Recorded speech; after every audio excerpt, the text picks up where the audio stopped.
शनिवार का दिन है जिस दिन अपन इस दरिद्रता से मिलने के लिए पीपल के पेड़ के नीचे आए हैं। हिंदू धर्म में ये दिन पीपल के वृक्ष के लिए पूजनीय होगा। जो भी शनिवार के दिन पीपल के वृक्ष की पूजन करेगा, दूध चढ़ाएगा या मिष्ठान का भोग लगाएगा, लक्ष्मी और नारायण उसके घर में प्रवेश कर जाएगा। लक्ष्मी और नारायण उसके घर में प्रवेश करेगा, इसलिए नियम बनाया। कौन से दिन का? शनिवार। लक्ष्मी जी बोली नारायण आपने तो एक दिन का वार लिख दिया। शंकर जी ने 7 बार बनाए हैं, रविवार, सोमवार, मंगल, बुध, गुरु, शुक्र और शनि। ये शिव जी ने बनाया। अब एक दिन आपने अपना बना लिया, बाकी के दिन अगर कोई पीपल के वृक्ष के नीचे आएगा और यहाँ तो दरिद्रता बैठी तो उसका क्या होगा? भगवान नारायण बोले सुन दरिद्रता, तेरे से एक विनती है, अगर कोई भी मनुष्य इस पीपल के पेड़ के नीचे अगर 7 दिन में आता है और उसके हाथ में अगर कोई सामग्री होती है तो तू उसके घर में प्रवेश नहीं करेगी। नियम में पीपल के वृक्ष का या तो पानी का लोटा लेकर जाओ, कुंकू का चोपड़ा लेकर जाओ, शक्कर लेकर जाओ, या पेड़ के नीचे चीटी को डालने के लिए आटा ले जाओ, पर खाली हाथ पीपल के वृक्ष के नीचे कभी मत जाओ, कभी नहीं।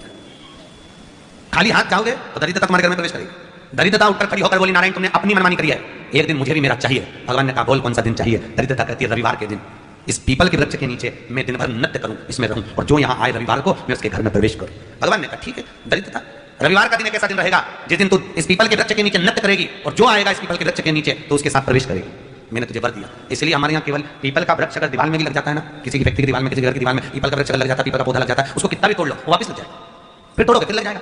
अगर पीपल के पौधे को तोड़ना है तो केवल रविवार का दिन एक नींबू, एक मिर्ची और बमूल का कांटा, ये 3 चीजें रखने के बाद में आधे घंटे बाद रविवार के दिन पीपल के पेड़ को उखाड़ कर फेंक दो। दूसरी बार कभी पीपल दीवार में लगता ही नहीं, कभी नहीं लग सकता। केवल एक रविवार, केवल एक संडे, इतवार। घर में दीवारों पर अगर पीपल लग भी गया है, इसलिए पीपल के वृक्ष को उखाड़ने का, अगर घर में पीपल लगा हुआ है या पीपल का पौधा हमारे घर में लग गया, उसको उतारना, निकालना, लगाना, तो पीपल के वृक्ष को अगर निकाला जाता है तो रविवार के दिन, और अगर पीपल के वृक्ष को कहीं लगाया जाता है तो सोमवार के दिन या मंगलवार के दिन, बुधवार के दिन, इन दिनों में लगा सकते हैं पीपल के वृक्ष कहीं लगाना। शनिवार का दिन एक ऐसा दिन होता है जिस दिन पीपल के वृक्ष को कहीं जाकर लगाया नहीं जाता, क्योंकि शनिवार के दिन पीपल के वृक्ष के नीचे लक्ष्मी रहती है। हम अपने हाथों से अगर पीपल का वृक्ष किसी दूसरी जगह पर शनिवार को रोपित करते हैं तो हमारे घर की लक्ष्मी अपने घर से छिन्न होकर चली जाती है। इसलिए शनिवार के दिन पीपल लगाया नहीं जाता, किसी के घर जाकर उसको वापस पलटा नहीं जाता। लग गया उसको। प्रभु मेरी धर्मपत्नी को कहाँ रखूँ आप बताओ? वो तो जहाँ यज्ञ होता है, अनुष्ठान होता है, दान होता है, पुण्य होता है, सत्कर्म होता है, जाने को तैयार नहीं। अब करूँ क्या? भगवान ने बोला एक काम करो। दुर्वासा जी बोले जिसके यहाँ रात्रि में बर्तन झूठे पड़े रहते हो उसके घर में इस दरिद्रता को लेकर तुम प्रवेश कर जाना। जिसके यहाँ रात्रि में बर्तन झूठे पड़े हो वहां लेकर प्रवेश कर जाओ। दूसरी जगह दुर्वासा जी बोले जो स्त्री घर में दोपहर के समय पर सो रही हो उसके घर में इसको लेकर प्रवेश कर जाइए। जो स्त्री दोपहर के समय में घर पर सो रही हो इस दरिद्रता को लेकर प्रवेश कर जाइए। तीसरा जिसके यहाँ पर दरवाजे पर कांटे वाले पौधे लगे हों उस घर में इस दरिद्रता को लेकर प्रवेश कर जाइए। दरिद्रता कितनी सुंदर बात कही है। दाता और विधाता कौन कौन? दाता और विधाता, लक्ष्मी और दरिद्रता के सगे भाई हैं। कौन कौन? दाता और विधाता। दाता को फिटकरी प्रिय, विधाता को नमक प्रिय। ये दोनों हमेशा लक्ष्मी को और दरिद्रता को दोनों को समझाते थे, दोनों में प्रेम बढ़ाते थे। आज भी हिंदू धर्म की रीति है। यहाँ तो ठीक है जिसके यहाँ पर भी अगर थोड़ी सी भी परेशानी होती है, थोड़ा सा क्लेश होता है, अशांति होती है, लक्ष्मी नहीं दिख रही हो, काम नहीं बन रहे हो, बहुत प्रयास करा जा रहा हो और हमारा कार्य नहीं होता, क्या करते हैं? फिटकरी और नमक को पानी में डाल देते हैं और घर में पोछा लगा देते हैं। आप लोगों ने आजकल फेसबुक पे पढ़ा होगा, व्हाट्सएप पे पढ़ा होगा, तो क्यों लिखा उसमें? उसका कारण केवल था कि दाता और विधाता की प्रियता। माता ख्याति के जो 4 बच्चे हुए उसमें जो 2 लड़के हैं दाता और विधाता, उसकी प्रियता, उसकी पूर्णता। अब दुर्वासा जी बोले अपनी धर्मपत्नी को वहां लेकर जहां कांटेदार पौधे लगे हों वहां पर लेकर प्रवेश कर जाइए। कांटेदार पौधों में उस दरिद्रता का निवास हो गया। अंतर पर विश्वास रखकर एक एक पल, एक एक घड़ी, एक एक समय, एक एक नक्षत्र का शिव महापुराण में वर्णन है। यहां तक शास्त्र कहता है कि पीपल के वृक्ष की भगवान शिव रचना करे, पीपल के वृक्ष की रचना करी गई तो उस पीपल के वृक्ष में भी कौन सा समय किसका है ये शिव महापुराण वर्णन करती है। सुबह 4 बजे से लेकर 7:30 बजे तक पीपल के वृक्ष में ब्रह्मा जी का वास होता है। 7:30 बजे से लेकर 10:30 पौने 11 बजे तक पीपल के वृक्ष में भगवान विष्णु का वास होता है। 10:30 बजे से लेकर पीपल के वृक्ष में 11:30 बजे तक पितरों का वासा होता है। 11:30 बजे से लेकर 12:30 बजे तक पीपल के वृक्ष में आहूतों का वासा होता है। 12:30 बजे से लेकर शाम को 4 बजे तक पीपल के वृक्ष में वासुकों का वासा होता है। 4 बजे से लेकर शाम को 7:30 बजे तक पीपल के वृक्ष में शंकर का वासा होता है। 7:30 बजे से लेकर 9:30 बजे तक पीपल के वृक्ष में कुबेर का वासा होता है। 9:30 बजे से लेकर फिर कुबेर के वृक्ष में अन्य देवों का वासा चालू हो जाता है। इसलिए हमारा हिंदू धर्म कहता है, हमारे शास्त्र कहते हैं कि पीपल के वृक्ष को जब पूजा जाता है, पीपल के वृक्ष की जब पूजन करी जाती है तो सुबह 10:30, 11, ज्यादा से ज्यादा 11:30, ज्यादा से ज्यादा 12 उसके पहले पीपल के वृक्ष की पूजन कर लेना चाहिए। क्यों? क्योंकि 11:30 बजे से लेकर 12:30 बजे तक पीपल के वृक्ष में पितरों का वासा रहता है, आहूतों का वासा रहता है, फिर वासुकों का वासा आता है।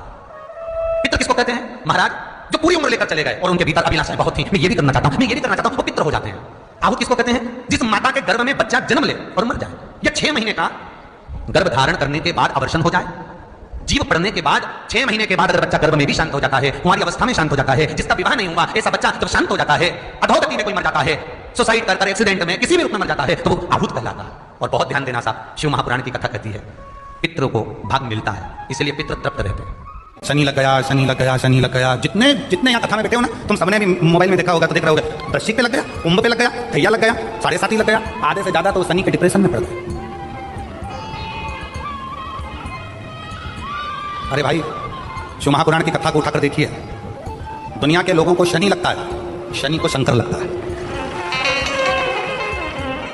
यदि आप भगवान शंकर के मंदिर में जाकर एक लोटा जल चढ़ा रहे हो, आप भगवान शिव के मंदिर में जाकर अर्चना कर रहे हो, आराधना कर रहे हो, निवेदन कर रहे हो, एक बेलपत्र शिव की उठाकर धोकर वापिस शंकर को समर्पित कर रहे हो, शंकर भगवान का पंचाक्षर मंत्र नमः शिवाय जप रहे हो, शंकर भगवान का षडाक्षर मंत्र ओम नमः शिवाय जप रहे हो, या श्री शिवाय नमस्तुभ्यम का जाप कर रहे हो, तो ये निश्चित मानकर रखो कि आपके पीछे शनि नहीं पड़ेगा, आपके पीछे शंकर जरूर पड़ेगा। और शंकर जब हमारे पीछे पड़ेगा तो हमारा उद्धार अपने आप। काशी में जो शिव जी की स्थापना कौन ने करी? काशी में जो शंकर भगवान बैठे उनकी स्थापना करी थी शनि महाराज। किसने करी थी?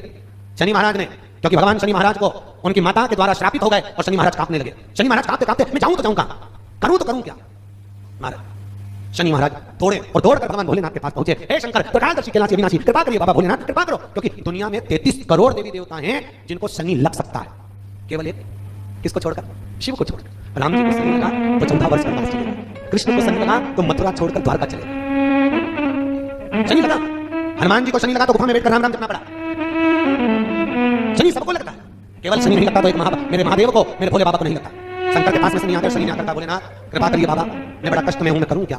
बाबा भोलेनाथ ने कहा जा गंगा जी के तट पर काशी में जाकर एक शिवलिंग की स्थापना कर, उसकी आराधना कर और तेरा शरीर ठीक हो जाएगा, कष्ट नहीं भोगेगा। शनि महाराज ने काशी में जाकर शिव जी की स्थापना करी। आज भी नियम है, जिसको शनि लग जाता है एक काजल की डिब्बी ले लो और काजल की डिब्बी को 21 बार उतार कर उसको एकांत में जाकर जंगल आदि में एकांत में किसी पेड़ के नीचे इतना सा खड्डा खोद कर उसमें काजल की डिब्बी को डाल दो और मिट्टी से पूर दो, उस व्यक्ति का शनि समाप्त हो जाएगा। काशी विश्वनाथ का नाम लेकर काजल की डिब्बी को 21 बार उतार कर अगर काशी विश्वनाथ का नाम लेकर शनि वाले व्यक्ति को अगर पेड़ के नीचे दबा दे, शनि शनि उसको परेशान नहीं कर सकता। काशी कितनी मूलता है। भगवान शंकर के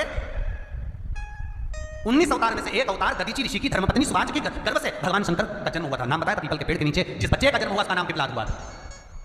और शंकर का ही एक अवतार है पिपलाद, शिव का ही स्वरूप, क्योंकि शंकर की आराधना से, शिव की अर्चना से उत्पन्न हुआ था। तो जो पिपलाद जन्म थे उन पिपलाद को भी दुख हुआ था। एक बार पिपलाद ने देवताओं से पूछा, ये बताओ कि मैंने कौन सा पाप करा था, ऐसा क्या कर दिया था मैंने कि मेरे जन्म से पहले मेरे पिता के प्राण छूट गए थे? तो 33 कोटि देवता भगवान विष्णु ब्रह्मा पिपलाद से कहते हैं तुम्हारे पिता के प्राण देवताओं के हित के लिए निकले थे और एक कारण था शनि ने कुदृष्टि तुम्हारे पिता पर दे दी थी, इसलिए तुम्हारे पिता को तो प्राण त्यागना ही थे।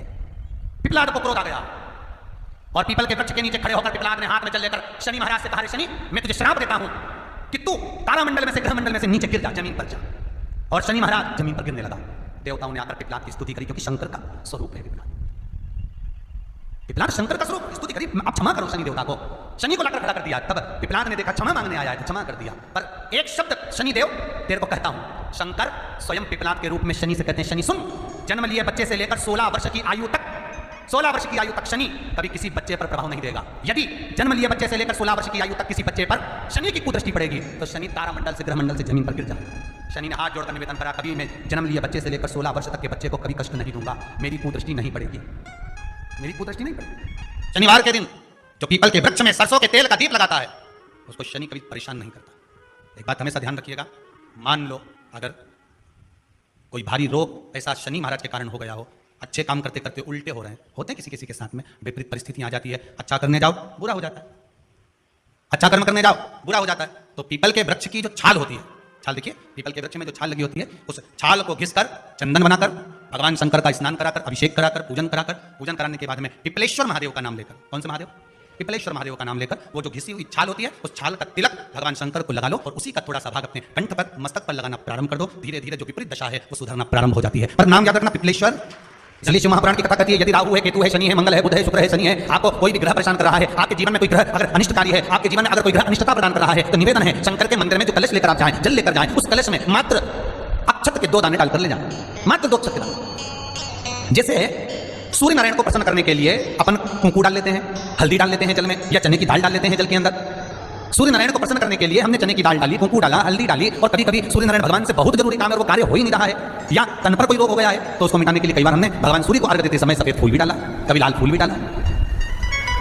उसी तरह भगवान शंकर से निवेदन करने के लिए, हमारी ग्रह दशा सुधारने के लिए जल के पात्र में 2 अक्षत के दाने, अक्षत भी पूर्ण अक्षत, पूर्ण अक्षत, खंडित नहीं, पूर्ण अक्षत भगवान शंकर को समर्पित करते हैं।